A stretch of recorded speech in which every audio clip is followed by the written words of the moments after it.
Voilà, nous revoilà déjà pour la diffusion de l'interview avec Davide BRIVIO, qui est directeur du game design de Assetto Corsa et cofondateur de Kunos Simulazioni. Donc c'est le second, c'est le bras droit de Marco Massaruto. Par ailleurs, j'ai pu discuter avec une autre personne donc, du développement de Assetto Corsa EVO, mais par contre qui n'était pas autorisé à parler aux médias, mais avec qui bien sûr j'ai pu échanger et je vais vous partager pas mal d'informations super intéressantes qu'il nous a donné en complément de l'interview que voici. Allez, je vous laisse profiter. More information about the VR support. Yeah. Because we know with Unreal Engine 4, yes, with ACC, it's a little bit tricky to have the optimum performance. Yeah. Can you give us more information about Assetto Corsa EVO in VR? Yeah, so the let's say problem or peculiarity that Unreal has as a kind of engine is for a racing scene specifically it was not so friendly with the VR because it was basically impossible to obtain a sharp image over distance. So that's one of the three main reasons that brought us to be back to developing our own technology. And by that I don't mean that we took AC1 engine and just started again working on it, but we started from quite well. It's a new engine. Yes. Okay. We started from DirectX 12 implementation, and then we started from scratch. So VR was one of the first things.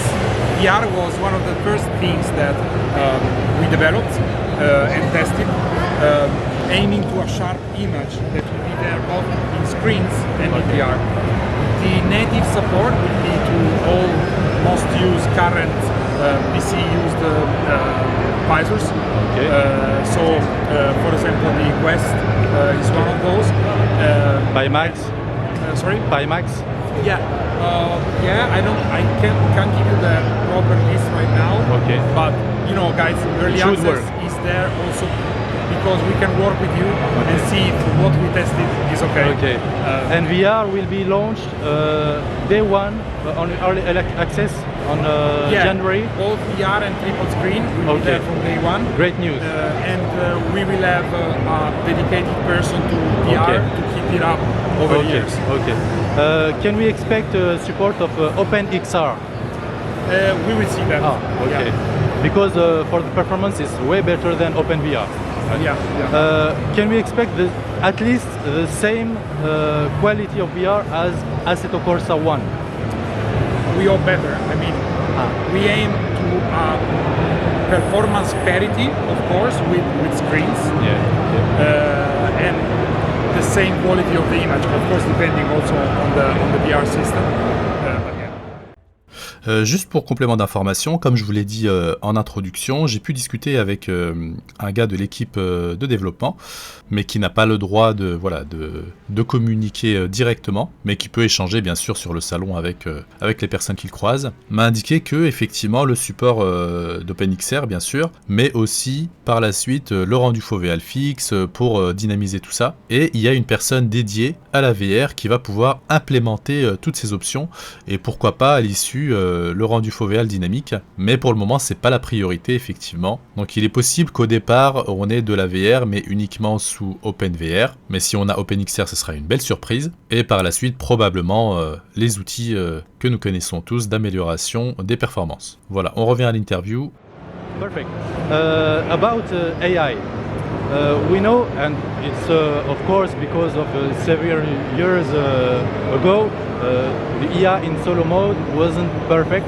There are some mistakes and behaviors of other cars are a little bit strange.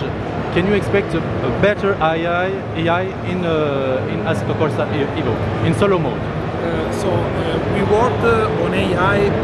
And it's not very easy when you have a title like ours, which is a pure simulation, because there are a lot of data that you have to keep for all the cars on track, and we can't also at this stage make products in which we have like 6 AI cars because they are too intensive. So it's a very difficult balance.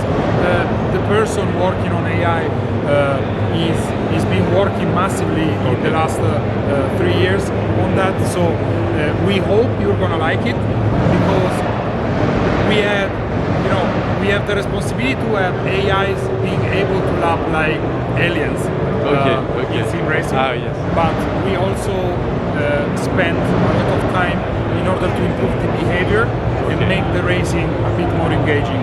Okay. So what we tested in the show during these days, just to give you an idea, brings up to the table two new things about the AI compared to ACC.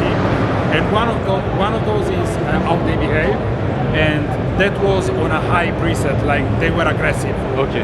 If you notice, they don't like to open you the door. They are very. Okay. It's a question of tweaking. Okay. Yeah, but they can be set also lower than that. Okay. And the other part is we are creating a pool of AI drivers that will maintain their characteristics. Okay. So if you decide to do a race with 97 AI, the game will be able to take those AI names so that you will get used to the fact that the guy called John Smith in the AIs is very skilled and not aggressive, while the other guy is not so fast, but he's very aggressive. Very aggressive. So we different kind of behavior. Yes, exactly. Per name, so that you can recognize what to expect. And of course also the behavioral part of the AI. So they are not predictable and right to the straight line and. Exactly. That's the first purpose for all of them. Plus any of the AI, let's say, opponents that you will have probably will be rememberable because you remember that Davide is a wrecker. Well, and we know that AI is in a massive update right now in these days. As you introduced machine learning, so the AI can learn from our behavior and adapt their skills. We have done some tests, but it's not the moment yet. Maybe in the future. Très intéressante cette partie parce que Davide nous explique que l'IA qu'on avait là sur le salon, qu'on a pu expérimenter notamment avec la Porsche Cup sur le circuit d'Imola, l'IA était paramétrée sur un mode agressif de manière générale. Donc raison pour laquelle ça explique cette agressivité que j'avais ressentie, et donc c'était une question de réglage a priori et qu'on pouvait baisser cette valeur pour avoir une IA plus correcte on va dire. Et l'autre partie super intéressante, c'est que quand j'avais trouvé que l'IA était trop agressive, c'était lié à une IA en particulier, une voiture en particulier, qui avait cette caractéristique de comportement très agressif. Donc ça c'est pas mal du tout parce que chaque IA, chaque voiture aura un comportement différent et de sorte qu'on puisse retenir quelle voiture a telle caractéristique et telle autre est plutôt agressive, telle autre est plutôt propre mais très rapide, etc. Donc pas mal du tout sur cet aspect un peu différencié des IA. And the free roam, is it traffic AI included in the free roam? Yes. Yes, okay. Yes. At the same level as you described in the circuit? We will see. They have two different purposes because in the free roam we will probably need a lot of cars to go around just to give you something to fill up the scene and the experience. Of course, multiplayer for the free roam will be a big thing, and of course traffic must be there in order to feel your experience, but let's say that it's not as much important that they drive as well as on the track. So probably we are going out with two different solutions for the two different cases. Great news.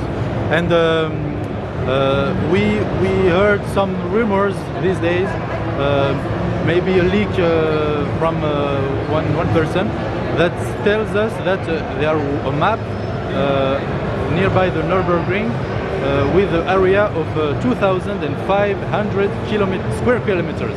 Is that true or not? It would be really nice. No, it's a rumor.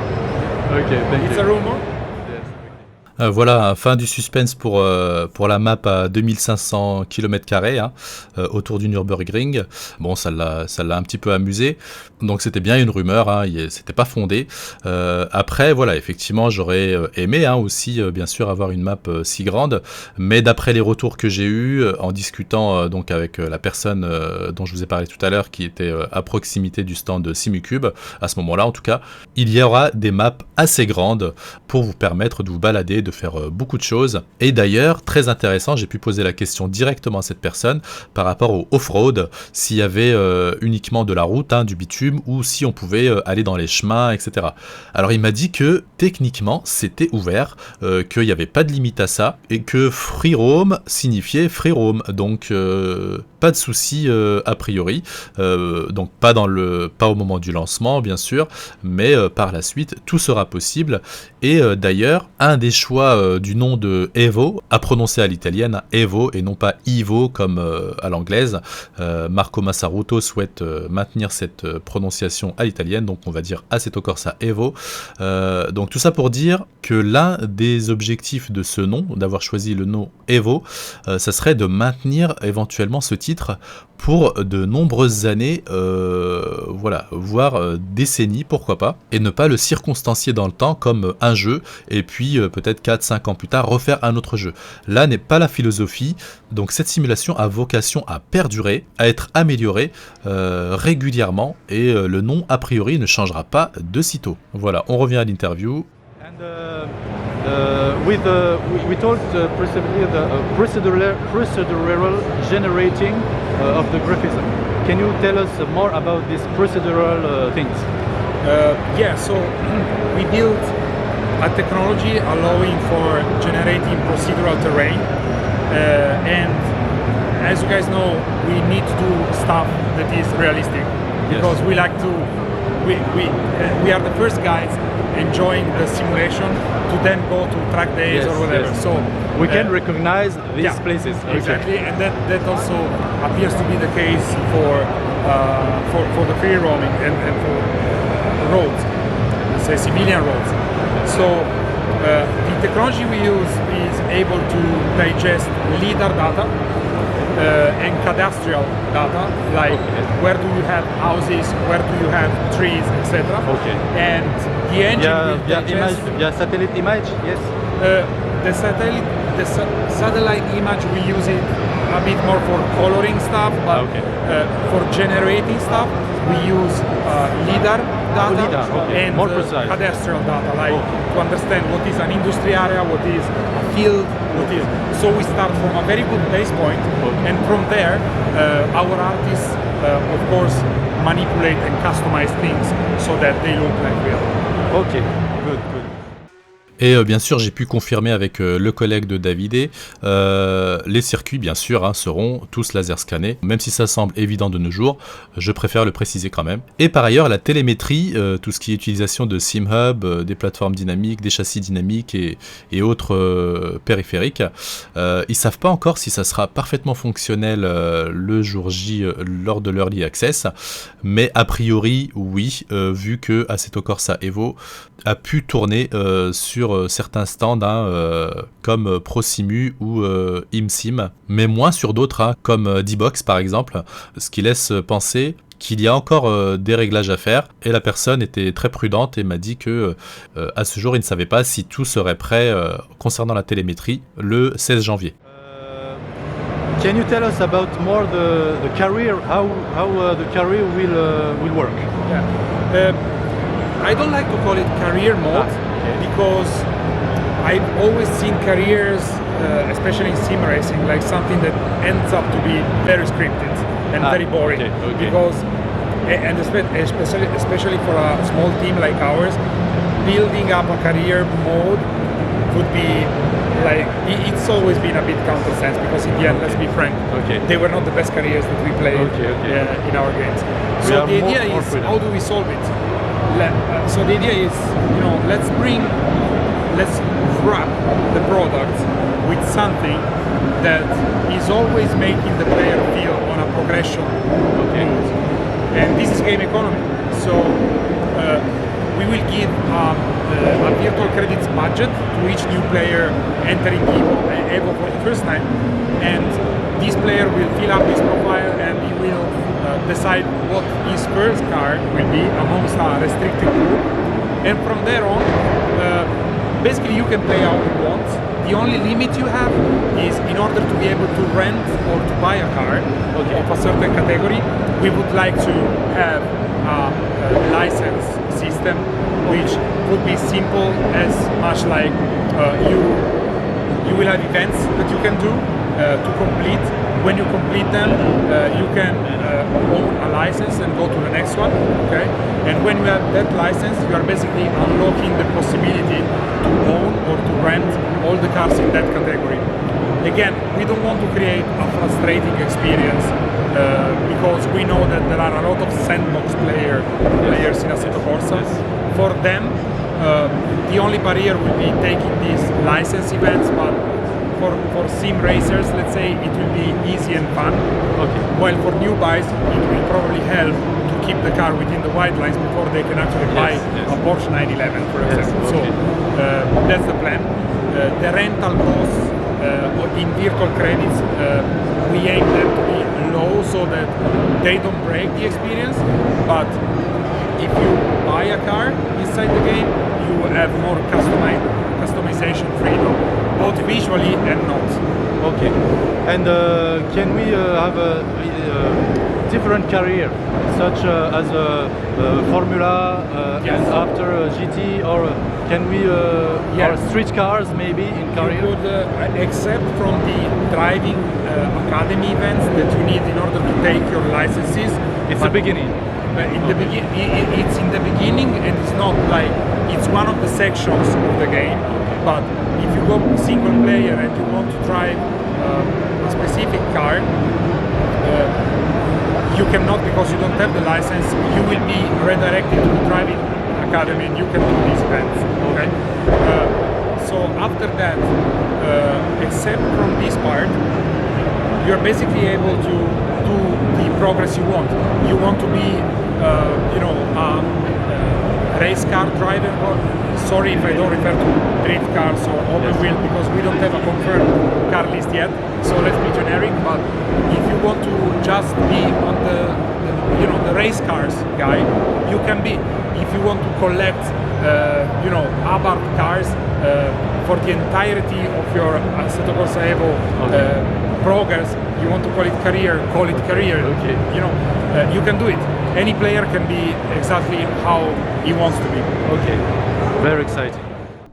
Alors voilà, super intéressant ce système de carrière entre guillemets, même s'il aime pas trop le terme, ce système de progression. Voilà, je vais pas revenir dessus, il a bien expliqué. Pour ce qui est du drift, j'ai pu également en échanger en aparté. Ils ne savent pas encore vraiment comment le drift va être implémenté dans le jeu, mais il fera probablement partie de ce mode de progression où vous pourrez acheter des voitures spécifiques pour le drift, ou alors personnaliser des voitures pour qu'elles soient entre guillemets utilisables pour le drift.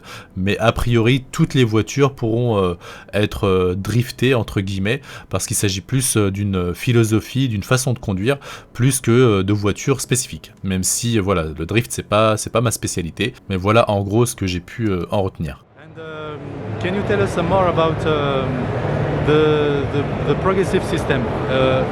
There are some races, players on consoles, on Xbox and Forza and so on and so forth. Can we have such a progressive career or modes so the beginner can progress? For the moment, we are thinking, consider that we are not still out in early access, and also the game economy will be expanded and tested during early access. Guys, we will also fail at some points, okay? So we will have to work together in order to make things proper for the 1.0 release, so that in 1.0 we will have a more stable system and complete system. So this is the first goal, which is far away at the moment. And the game economy aims to be as simple as we can to give you some more fun and entertainment, but not to ruin your experience, okay? We are not role-play games developers, let's be clear on this, so we will try our best. said, regarding what you say, for the moment we see each system separately, like PC and the Sony and Microsoft consoles. I can already say that it would be, but this is nothing that we have already worked on. It would be, in my opinion, very nice to have at least some crossplay between the two consoles. Okay. It is very difficult with PC because, you know, in our team, PC development goes at a speed that we cannot afford on consoles because of a series of details in some niches, etc. that makes PC and console very different. And so the console needs to be 1 or 2 updates behind in most of the cases. Maybe 1 or 2 last questions. Yeah. Okay. How many tracks at the launch, at the early access? Yeah. The early access launch will have nothing less than 20 cars and 5 trucks. Okay. With different layers? With different layouts. Okay, thank you. Great, so thank you very much. Have a good day. Well, thanks to you and thanks to your community, guys. Let's join early access and make something cool together. Great. Have Ciao. a nice day. Ciao, mate. Thank you. Voilà, petite correction de ma part par rapport à la précédente vidéo. Je vous annonçais 25 voitures et 5 circuits. Donc là, il nous annonce qu'il n'y aura pas moins de 20 circuits. Hein, voilà. Donc j'espère que vous avez apprécié cette interview. En tout cas, j'ai pris beaucoup de plaisir à la faire avec Davide.